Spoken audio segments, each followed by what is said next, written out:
Today, we are launching a special series on Morning North, a project called Trans North. It looks at the experiences of some of the transgender community living in northeastern Ontario, from the issues that impact their lives to what some hope for the future. The CBC's Jennifer Norwell has been working on this project with our very own Jessica Pope, and Jennifer is in our studio right now. Good morning. Good morning. So where did the idea for this project come from? Well, it actually started back during the summer when with the passing of Toby's Act. In June, the Human Rights Code was amended. It was actually a groundbreaking move that included gender identity and gender expression in the protections that exist for trans people living in the province. So basically what that means is instead of being protected under sex discrimination rights, you're being protected under gender identity. So this is basically how you show your own gender. The move was passed unanimously by the members of the provincial legislature, and I had a chance to speak with the Commissioner for Ontario Human Rights, Barbara Hall, and I asked her what it meant to be involved with this change. To firstly understand how a group of people with whom one works or lives or travels on the streetcar are second-class citizens who don't have very basic kinds of rights. To be able to be part of bringing them in is a very significant thing to be part of. So as you can see, she really was touched by this, but it's also significant to the people in the trans community here in Sudbury and in the Northeast.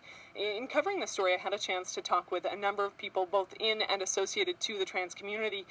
And the people that I talked to, a lot of them were just really willing to tell their stories because they felt that it would help the public better understand who they are as people.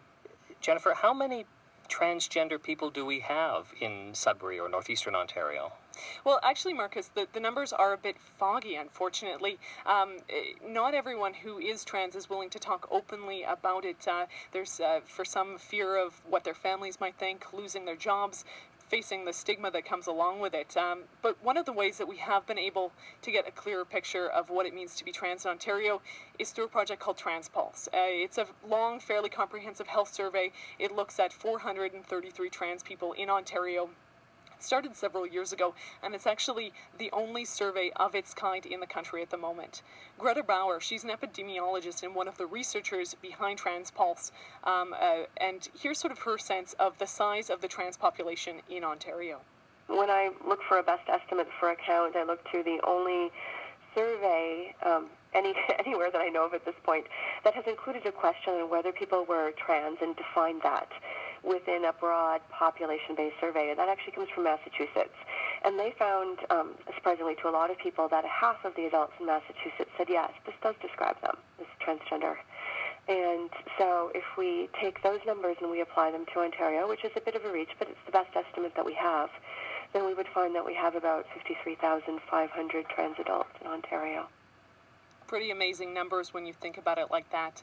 She also says that according to the findings, about a third of trans people in Ontario live in the Greater Toronto area. That means the rest are in places like Sudbury, and potentially that means there could be thousands of people living in the north. But that's not the only big thing that puts transgendered issues on the radar right now. We've been hearing a lot about it in the news. Transgendered Miss Universe from Canada. The controversy from Calgary MP Rob Anders, he was challenging a private member's bill to include gender expression in the Canadian Human Rights Code, similar to the changes that have been made actually here in Ontario. So it's been a very important year when it comes to trans rights and the overall discussion. Well, tell me about the people that you met putting this series together. What are they telling you about what it's like to be out and transgender in the North?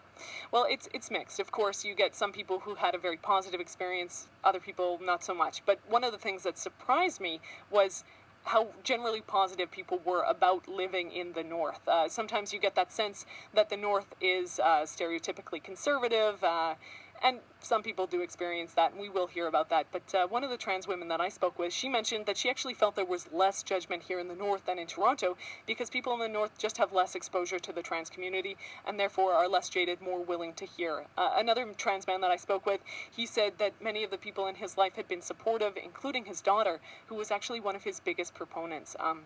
And I know Jessica, she spoke with a trans man who's transitioning openly and with the support of his workplace in North Bay. And that was actually a similar experience to what Chantel Helson, another woman from North Bay, experienced as well. I spoke with her about her experiences, and she told me that most of the issues were actually coming from inside her rather than outside. You're in the hotel, you're building up your self-confidence. The first day you'll put your foot out the door, maybe peek around, and that's about as far as you get. And the second day, it's like, okay, now I'm going to stand outside the door. And the third day, okay, I'm going to stand outside the door and I'm going to do a little hop. It builds up. You've got to build your self-confidence in order to beat the fear. And the fear, believe it or not, is all inside yourself. Most people, when you walk down the street, don't care. It's sort of an interesting take there, but I did find, though, some people might not care. It's not that the process has been particularly easy for them. Chantel herself, she lost her marriage, her house, and she doesn't speak with one of her sisters. And she figures she's in the top 10 percentage of the successful transition people in the trans community, and that's basically because she's had a supportive employer, and most of her friends and family say they either saw it coming or they were willing to deal with what she was going through. What kind of formal support is there in Northern Ontario for trans people? Well, it's limited. For example, there are some services being provided by places like Riso Access Network in Sudbury when it comes to health services. There is a peer support group in Sudbury as well. But other than that, people in the trans community are pretty much going south if they need to get services or support. Chantel, who I spoke with, she traveled for 3 years back and forth between North Bay and Toronto. So some pretty incredible distances that people are commuting. And I spoke with Catherine Savrin. She's a project coordinator for NOAA Space here in Sudbury. Right now, she's helping to provide some counseling services to the trans community here. Here's how she sees what's available. On the Northern Corridor, we don't really have anything specific. So a lot of people in Northern Ontario who are in the trans community, they will travel to Toronto, they will travel to Ottawa for their services, because that's where you will find an abundance of services for the trans community. So we are absolutely, at this point in our infancy, we are trying to build that right now. And she's actually working with a group of people in the trans community and in the greater community to find some funding sources to establish something that's a little bit more stable. But there's nothing really out there right now, but it is coming. What's the response from the community, agencies in town that are already established? Things are starting to change there. There's a bit of a growing awareness when it comes to the fact that there is a trans population here in Sudbury. I understand Greater Sudbury Police Services, they're looking to get some specialized transgender awareness training. And in January, medical officials like doctors, nurses, they're going to be getting some specific training on transgender competency and sensitivity. So there are people in the community who are reaching out. They want to know more about it. And I really heard the desire from the trans community itself to be seen as just another part of society. But to do that, they're realizing that they need to talk about their issues and they need to make other groups understand and know more about that issue. Now, I know you're going to have stories all this week on Points North in the afternoons and on Morning North as well. What sort of things can we expect to hear? A lot of personal stories about people who are in the trans community here in the North. This afternoon on Points North, you can hear my documentary about how we in North America, we sort of understand gender to be one or the other, but it's not male and female in all cultures. There are other options, so I'll discuss that. And throughout the week, you'll be able to hear some great news stories from Jessica Pope, including issues impacting the trans community in the Northeast, including access to healthcare, suicide rates, employment issues.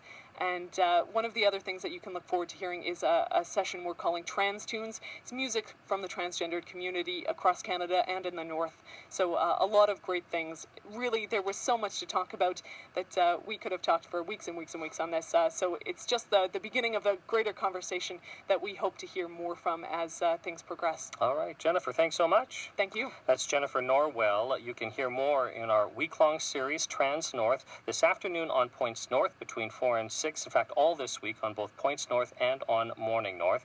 And if you want to join the conversation on Twitter with your thoughts, use the hashtag CBCTransNorth. And as the series rolls out, there'll be links with photos on our website. Go to cbc.ca/Sudbury.